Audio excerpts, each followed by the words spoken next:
Well, we appreciate you being here, and a smaller, intimate group is always nice. I know there's a number that can help keep us on track and correct us where we might vary a little bit.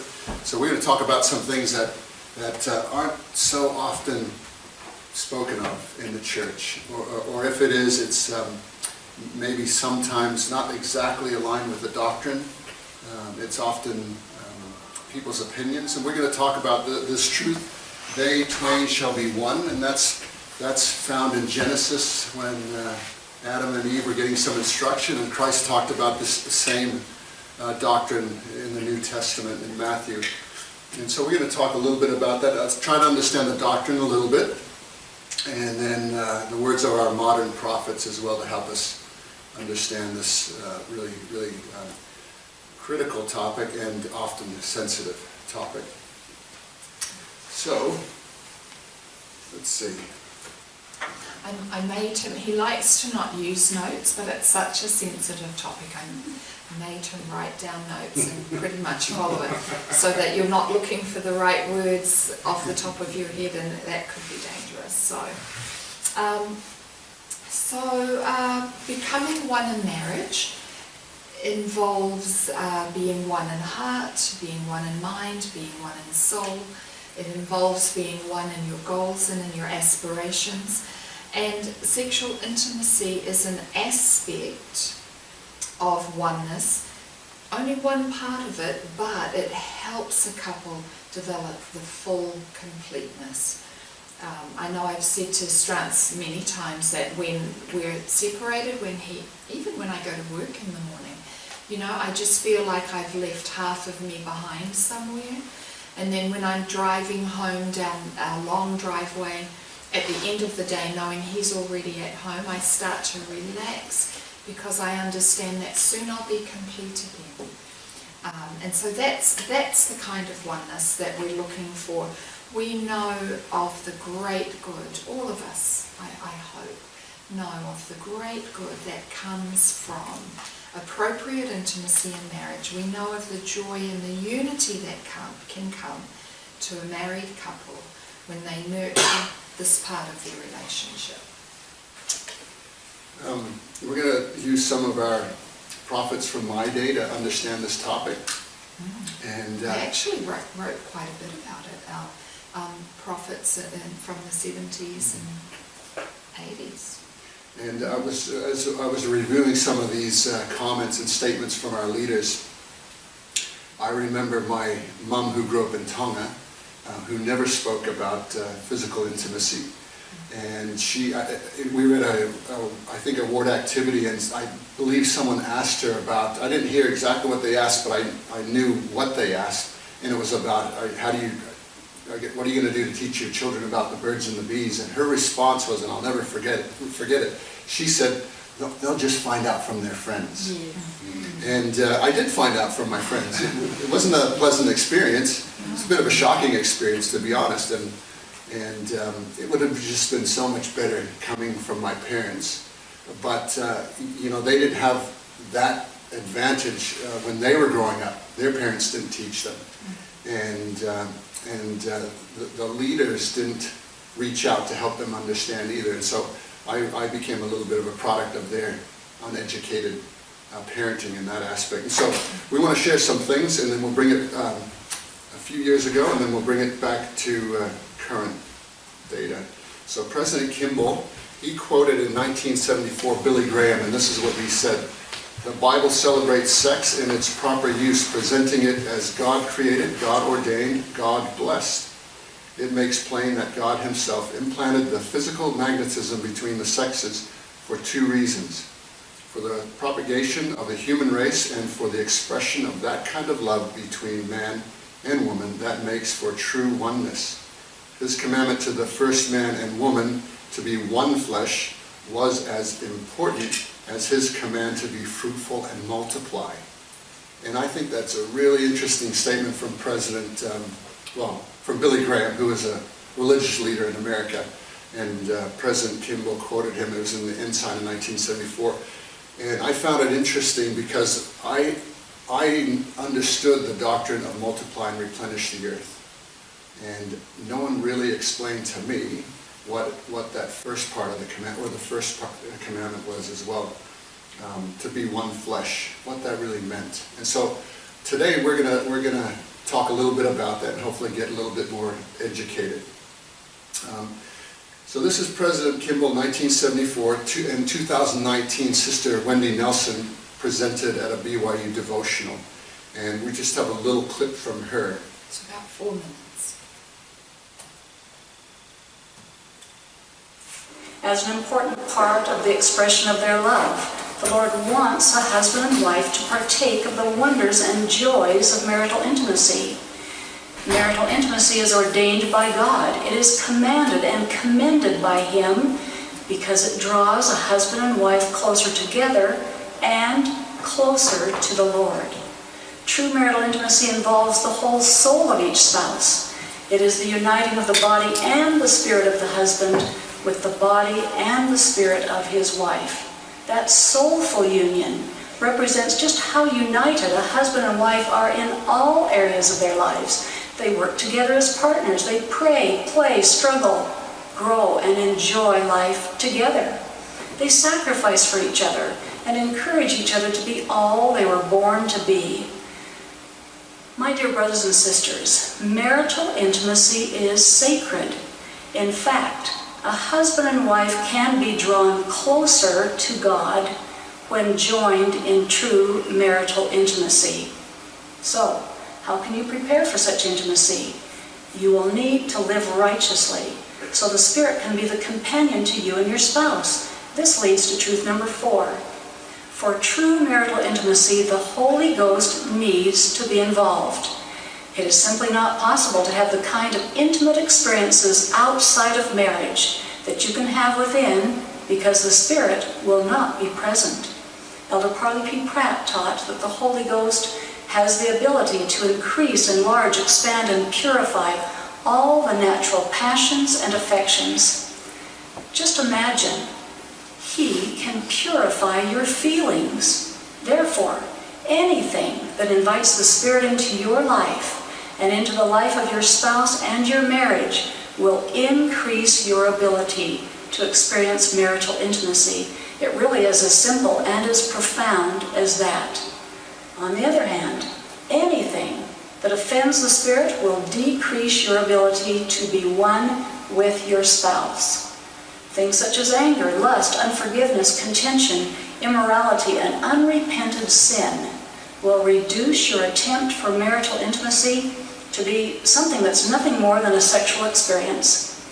So to recap, while worldly sex is under the influence of the world and the adversary and involves carnal, sensual, and devilish passions, God-ordained marital intimacy is under the influence of the Spirit and involves Spirit-enhanced and purified passions. The truth is, the more pure you are, the more marvelous your marital intimacy will be. With worldly sex, anything goes. With marital intimacy, exquisite care is taken to avoid anything and everything, from language to music to movies, that offends the Spirit, or your spouse's. While worldly sex is lustful and kills love, marital intimacy generates more love. Worldly sex degrades men and women and their bodies, while marital intimacy honors men and women and celebrates the body as one of the great prizes of mortal life. With worldly sex, individuals can feel used, abused, and ultimately more lonely. With marital intimacy, spouses feel more united and loved, more nurtured and understood. Worldly sex ravages and eventually ruins relationships. Marital intimacy strengthens marriages. It supports, heals, and hallows the lives of spouses and their marriage. Worldly sex has been likened to the toot of a flute, while marital intimacy has been likened to the grandeur of an entire orchestra. Worldly sex becomes a total obsession because it never fulfills its promises. God-ordained marital intimacy is glorious and will continue eternally for covenant-keeping husbands and wives. In short, marital intimacy endorsed by the Spirit is blessed by the Lord and is sanctifying. Was that helpful a little bit? Spells it out pretty plain and simply. So one of the things we wanted to talk about today is Sister Nelson, she talked about soulful union and how to achieve that soulful union. So I loved how she was very clear on explaining physical intimacy and having the Spirit with that. And so we'll talk a little bit now about how we can increase that soulful union, expand on that. Well, she explained it beautifully, but actually achieving the soulful union isn't always easy. That was what you were going to do. So Spencer Kimball also made this statement: if you study divorces, you will find there are 4 reasons. Generally, sex is the first. They did not get along sexually. They may not say that in court. They may not even tell that to their attorneys, but that is the reason. Now, this would have been in the 70s, a statement in the 70s, probably either limited to the American population, or it could have been something in the church if they had some data. That may not have been relevant to us down here in New Zealand. However, in an article in Stuff, 2016, they noted that lack of intimacy is the number 3 reason for divorce in New Zealand. And it says, from that article, it says, while sex isn't everything, intimacy is a big part of any healthy relationship, close quote. And then the New Zealand Herald in 2018 said that lack of intimacy is the 4th most popular reason for divorce. It can destroy marriage and result in couples leading completely separate lives, close quote. So I'm a counsellor, and I also counsel members of the church, and I found from counselling member couples whose relationship has fractured that often part of the reason for the breakdown is mistaken ideas around intimacy. So I've listed some of those ideas. Some of our youth and YSA are only taught about the negative consequences of sexuality. They're told, don't do it, bad things will happen if you do. And I've talked with young wives who have found it impossible to make a switch to considering it joyous when they haven't had that teaching. So that's very difficult. Another idea about that's mistaken is sometimes we misinterpret some biblical verses. So I know Ephesians is a popular one that some young wives have told me, that they take 5:22 to mean that women are to yield themselves to their husband even if they are unwilling to do so.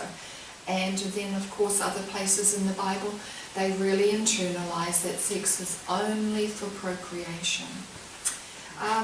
Old stereotypes, those still really abound. Some of those that I hear are women are less sexual than men. Women in the church shouldn't enjoy sex. And if they do, they associate that with deep guilt. Another old stereotype is that men are the only ones that should instigate intimacy.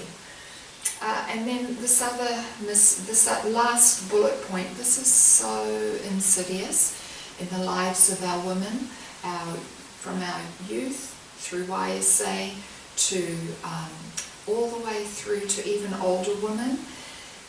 And that is the effect that media and society have on our beliefs around what women should look like, how sexuality should be with us. It's so often so degrading, and that makes a intimate sexual relationship with husbands extremely challenging. So that's something we need to combat constantly, is refusing to accept media stereotypes as our reality. Some other ideas that are mistaken. Some misuse intimacy, focusing only on personal gratification, while others may use sexuality as a weapon or a bargaining tool.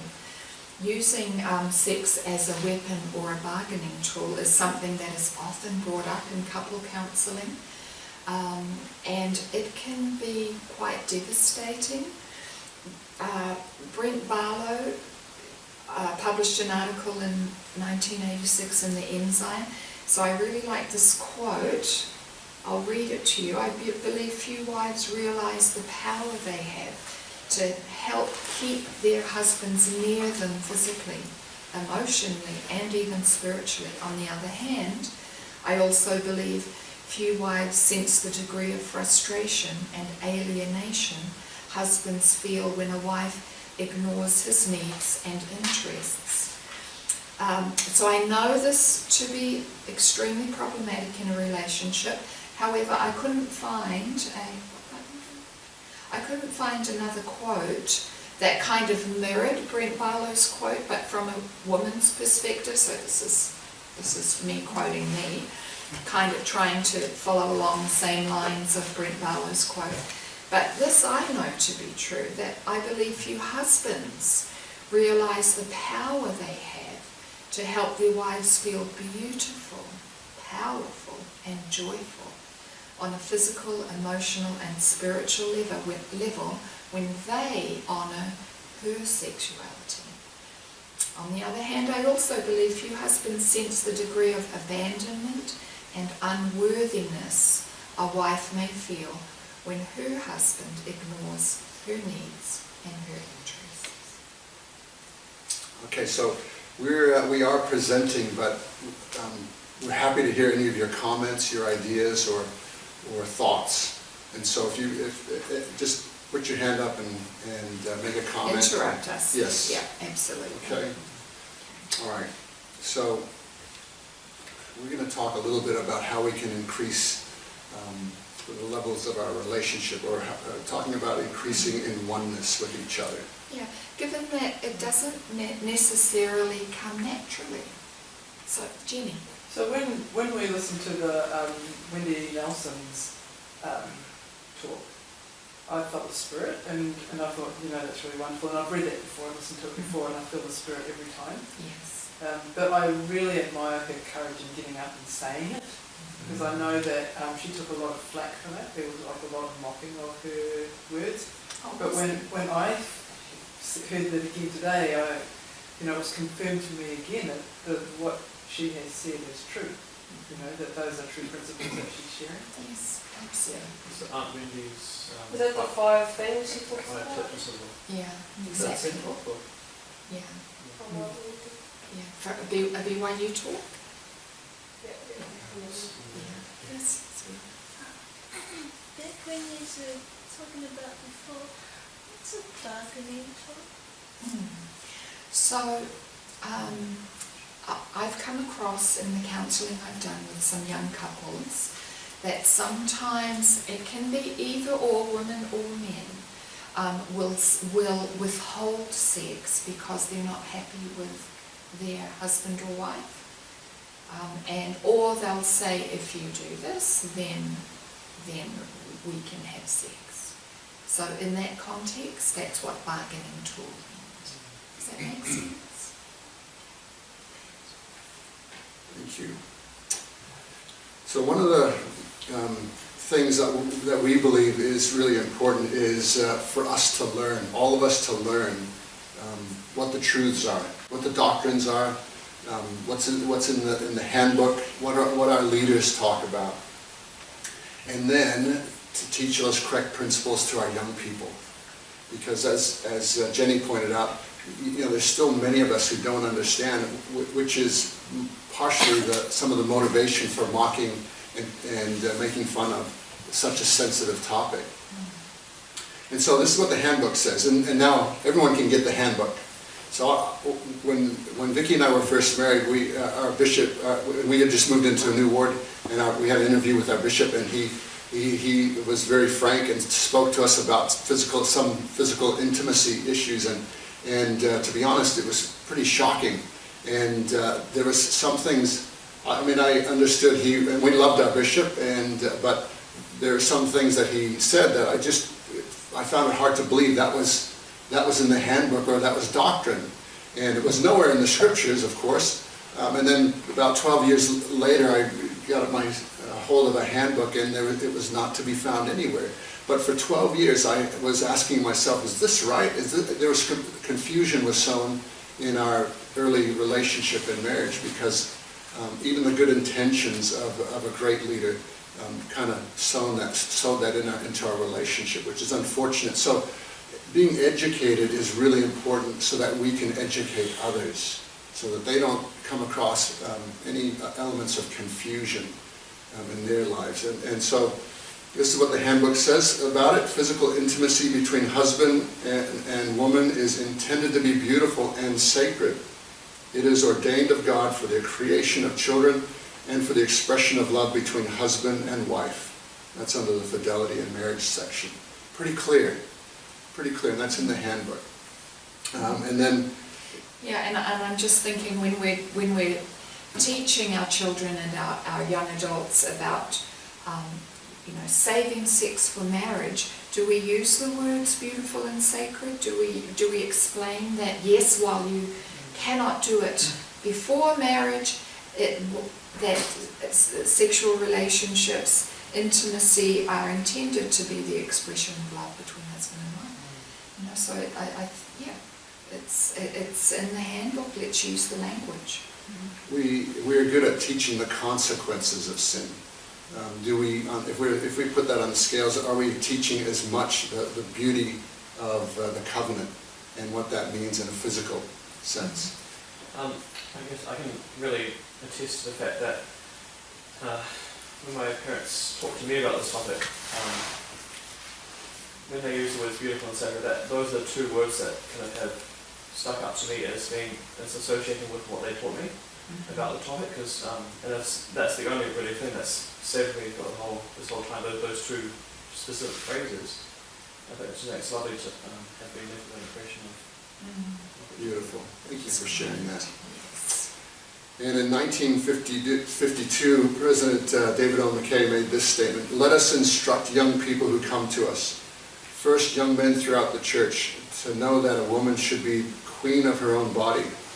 The marriage covenant does not give the man the right to enslave her, or to abuse her, or to use her merely for the gratification of his passion.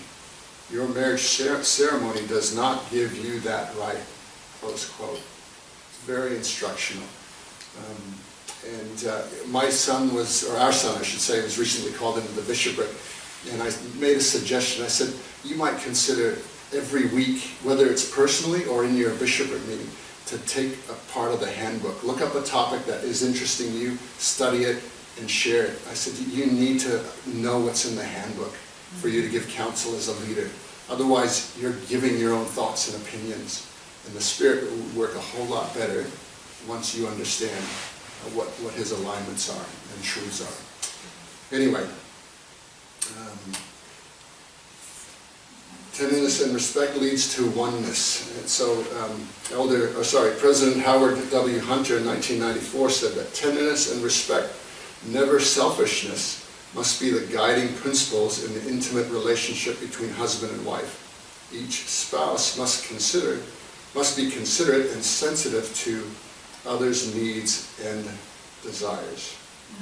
So as we're trying to develop this soulful relationship, understanding that it's not always easy, it's not always a natural process, following these principles will head us in the right direction. However, it does beg the question, is anything off limits? in sexual relations. And I like the way Jonathan Decker, so Jonathan Decker is a licensed marriage and family therapist in the United States. He regularly contributes to LDS Living, and he's also conducted research for the church in the areas of marriage and divorce. And so I've taken a little leeway and used a couple of his quotes, so you decide if you are comfortable with them. So Jonathan says, while church leaders really categorize specific bedroom behaviours as off limits, that doesn't mean that anything goes. And I think this says it really well. As you're trying to decide what does go, here's a caution. If your spouse consents, that's without any coercion or expectation of duty, if your spouse consents and if the experience helps you both feel loved, safe and respected, he says you're off to a good start. He says, can you look each other in the eye with tenderness and affection during and after? Did it bring you closer together? So I think that's a really wonderful gauge as you're trying to figure out boundaries. And this is something else, and I've kind of included this because this is a major question that creates a lot of confusion in many member couples that I counsel. And in fact, when I delivered this for our stake women's conference, the Relief Society presidency, because of their own understanding that this is an issue in marriages, the Stake Relief Society presidency, they asked me to focus on this question. And so as we try and understand about experimenting but honouring your spouse's boundaries, I think what Harold B. Lee says is really pertinent. If married couples would resolve that they would do everything in their power to please each other in things that are right, even to the sacrifice of their own pleasures, their own appetites, their own desires, the problem of adjustment in married life would take care of itself.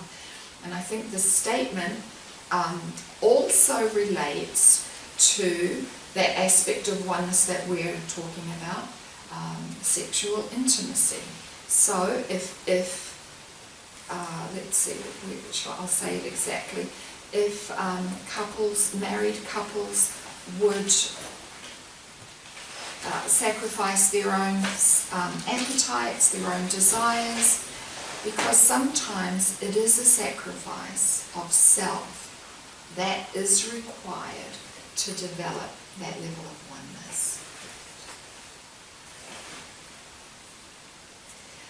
And that sacrifice sometimes, and now we're back to Jonathan Decker, sometimes it might take the form of giving up a sexual hope because your spouse isn't okay with it, or redirecting that passion towards something you're both comfortable with. Other times that sacrifice might take the form of trying something new to please your spouse, even if it's not your favourite, as long as you don't feel degraded or demeaned.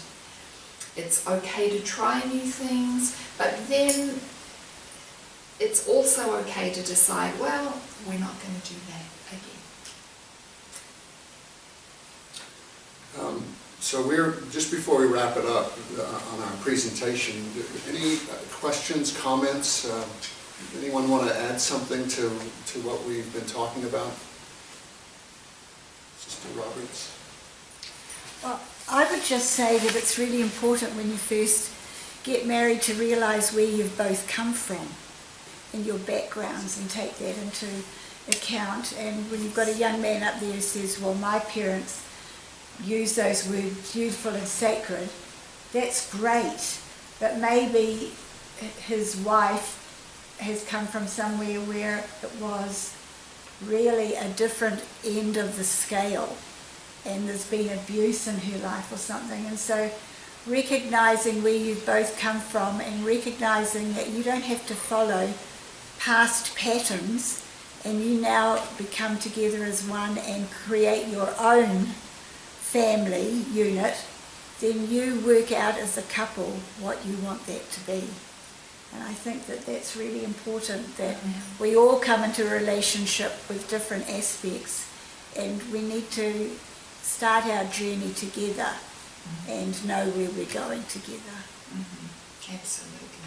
And know what's okay and where boundaries exist. Is there any other questions or? Cicely? Yes. I think one thing about, because I was at your one that you did with the women State State. Relief Society. One thing that's been interesting to see in both this and that one is it's described as more like a experience and then state of being, as opposed to like a soul act. Whereas like in the world, I think that's what it is. It's just it's an act. Yes. But then with this and with that comparison that you showed on the diagram before, was like it can be like a magnificent orchestra. I can't remember how they described it, but it's so much more. And it's So the before and the after, the feelings that it creates between the relationship. And I think with youth and YSA, one, sex is not spoken about really at all, if not to just say, don't do it before marriage. But then if you understand like what it's meant to be, what it's meant to be, then you know what you're holding out for and why is it going to be beautiful? What makes it, can't remember that he said special and beautiful. Sacred. Yeah.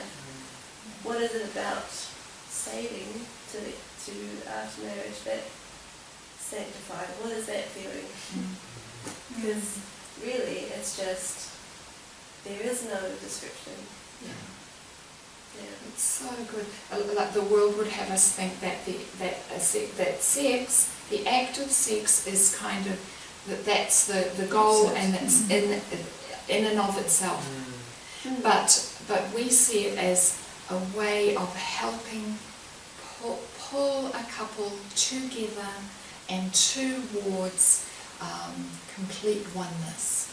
And then when it hasn't been spoken of, and someone has had sex before marriage, and they've not had this amazing experience of oneness, true oneness, and they keep doing it, they're not knowing what they're missing out on. Yes. They might be chasing something that they think they will get better, but it won't without being within the bounds that the Lord has set. Exactly. But none of that is spoken of. Thank you, May. It's difficult. And we need to move away from thinking it's a physical thing to understanding it's a relationship thing. We are really familiar with Alma teaching his son that sexual sin is an abomination, and that's very descriptive, and that's important. It is, but it's so important to teach the other, isn't it? Well, that's what you're talking Because the about. other makes you, the other is the motivator. Yeah. The first thing is not the motivator. It's Consequences are scary, yeah. but you're right. Thank you. We need to help our young people be motivated. This is what you're waiting for. This is the blessings that are going to be yours.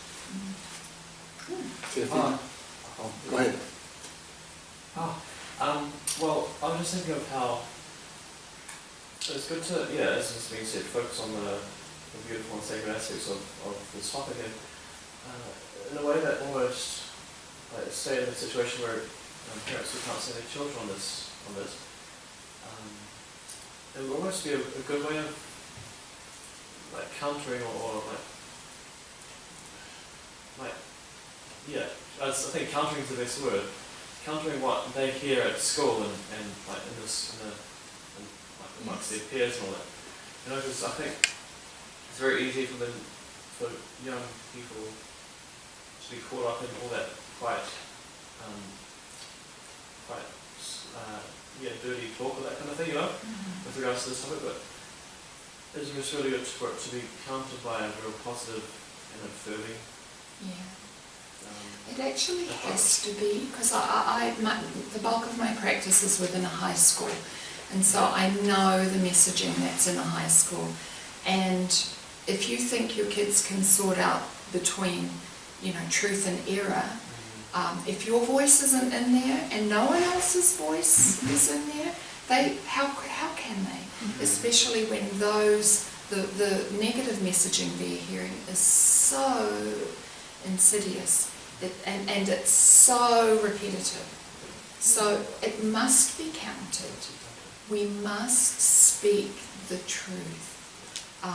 Otherwise they will not, what they will come to understand as sexual relationships will not be helpful at all in developing this true oneness, true intimacy.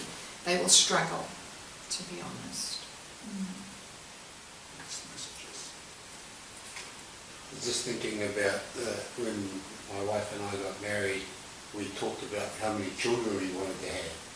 She came from a small family, I came from a very big family, and she quite liked coming to our family with a big family. So she said, well, I think 8 would be a really good number of children. And I said, okay.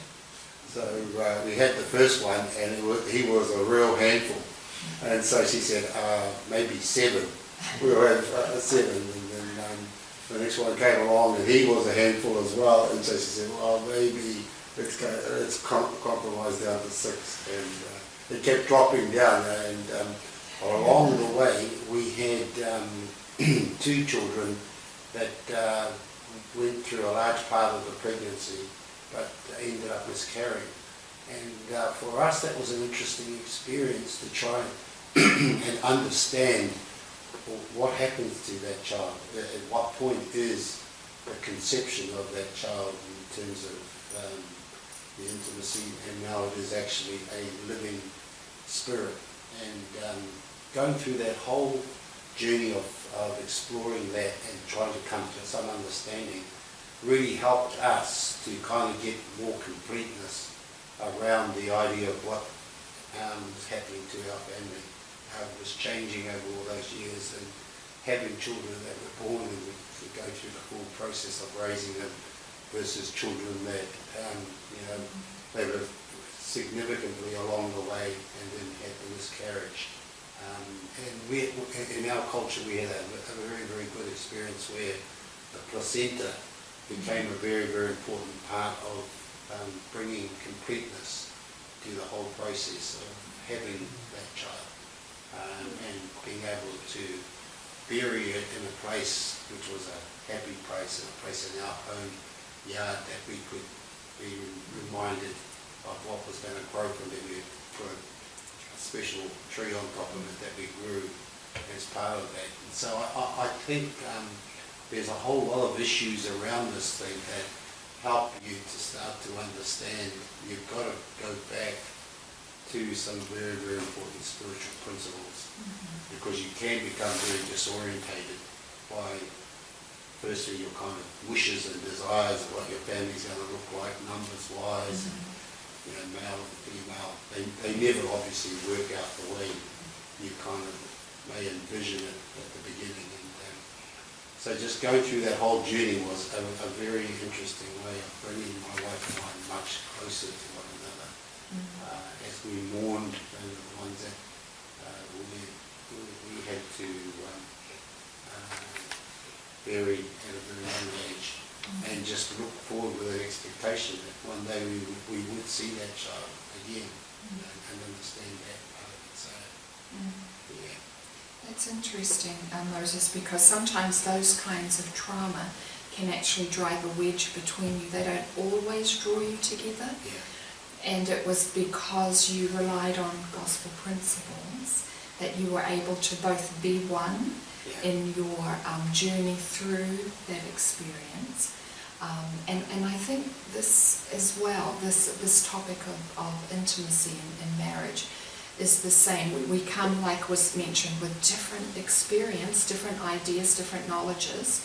And so if we use, gospel principles to come together, then no matter the mistakes that we make or the learning that needs to go on, we have that common ground, and you still have that capacity, that potential of moving forward together. So yeah, I liked that example. I'm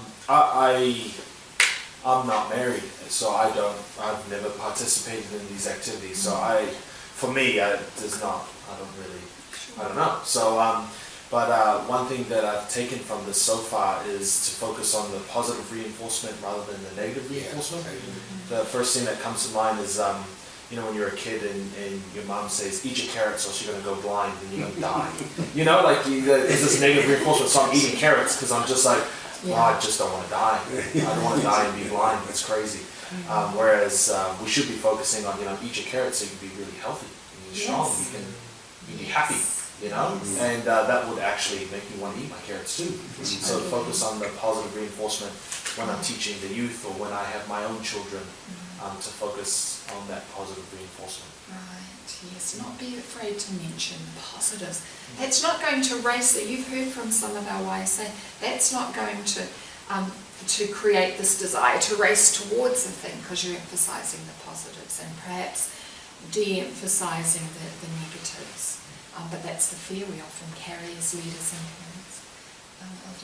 Is there an effort, you get to that very point, is there an effort to try to take this message in an organized way to the YSA wards?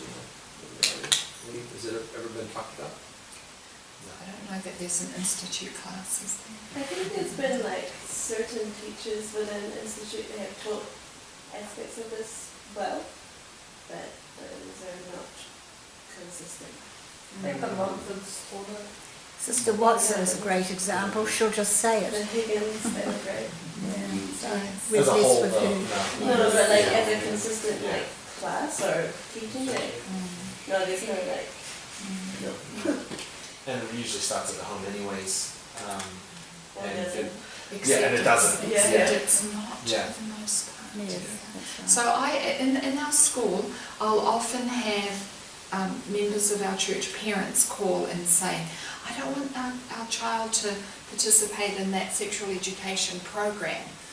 And I'll say, great, fine, that is absolutely your choice. However, if you're not going to have them learn, these principles in the classroom, you need to make sure you cover all of these issues, because otherwise they're just going to learn from their friends.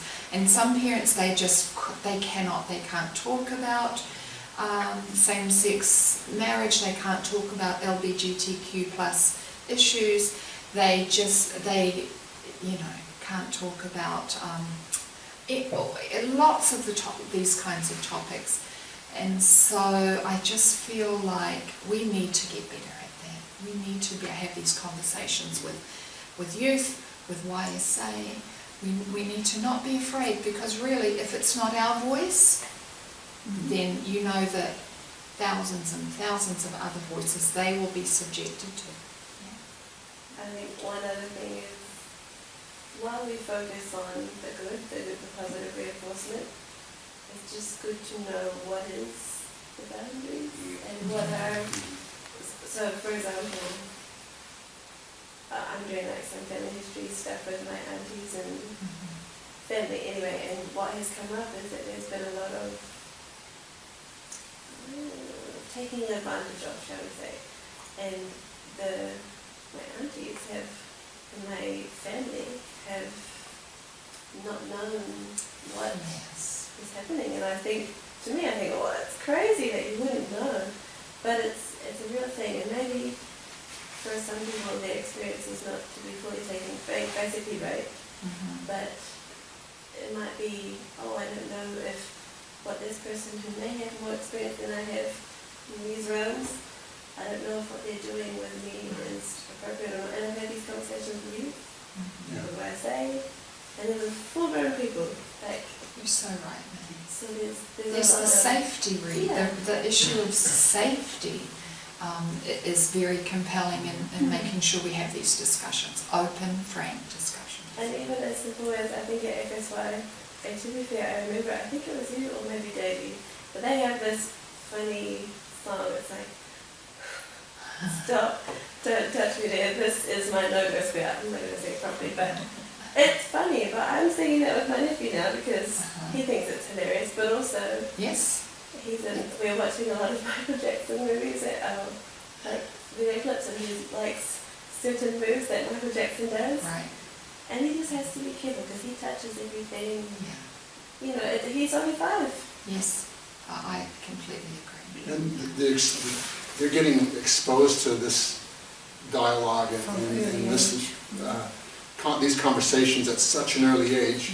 And what is obviously absent is the opposite reinforcement from our leaders or parents talking about it from a young age.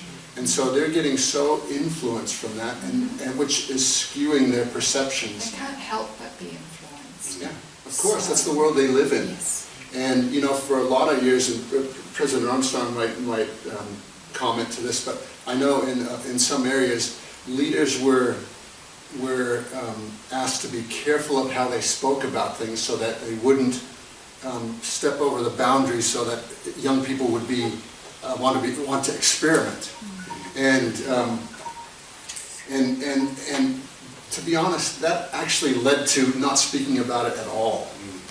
And now we're in the situation where we have a lack of proper education on it. And how are we going to stop it? Great question, Elder Edwards. How are we going to change it, I should say? And it comes back to education. And so we, very, very few here. And I think those terminologies that are in the handbook are really good, clear terminologies that you can build off, you know, Yes. and start from. Let it be the starting point and have it be a chance to be able to talk with the people that are going through this, whether they be young people or older people, because this is an issue for older people as well. Exactly, yes. It's not limited to young marrieds. All ages. In fact, I remember Vicki did a workshop with a group of sisters, and someone came up to her afterwards who was divorced, and she broke down and she said, "You mean if I would have just changed this 40 years ago, I could have still been married?" And so they didn't have the tools or the skills to make those adjustments. Understand what our beliefs were and what our teachings were. We want to finish on Elder Pratt, who said, "Our natural affections are planted in us by the Spirit of God for a wise purpose. And they are the very mainsprings of life and happiness. They are the cement of all virtuous and heavenly society." And just to finish off on this thought, true oneness, eternal wholeness, completeness, and the oneness that can only be achieved when we are one with Christ as he becomes central in our relationship. We talk about Christ being central, and in fact, as we enter into a marriage relationship, we become a partner with him. But we can say that, but what that really means is knowing what he teaches, knowing his doctrine. And until we can say it and we can feel that we have included him in our marriage relationship, but to truly do that, we need to understand his teachings and his doctrine. And that's where the handbook aligns with what he teaches. And when we are, as a couple, aligned that way, then we truly can be one. One not with just each other, but one with us and our Savior, Jesus Christ.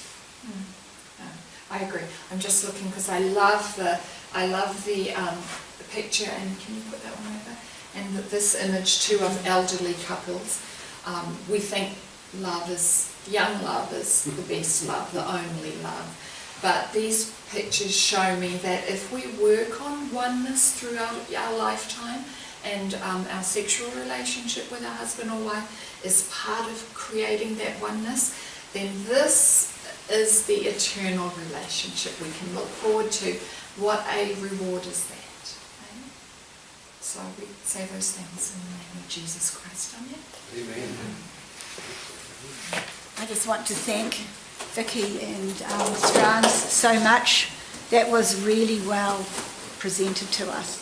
Could I give you 2 talks that you might like to add for you to read? One's by Brent Barlow, and Vicki quoted him, "They twain shall be one, Thoughts on Intimacy in Marriage." And the other one is Souls, Symbols and Sacraments by Jeffrey Holland. And if you can read those 2 talks, I think that it will add to what this wonderful couple is. What was the second one? Sorry? Souls, Symbols and Sacraments by Jeffrey Holland. And you'll find them both on the church Gospel Can I Library. just check, Strantz and Vicki, are you happy to have your PowerPoint shared with those that want to get access to it? Yes, absolutely. So that they send to you an email and you can send it to them? Yep. Maybe just write your email address on the board. Just if you can, Vicki or me on Facebook, just message us on Facebook. Could you? I'll just write our name so you can. Oh, you put your email address down because Oh, here it is. it's on his laptop, so you can see it. Because I think this becomes a good nucleus for these young people, and for all of us, to be able to use this as a teaching tool to others that we come within our sphere of influence. Thank you so much.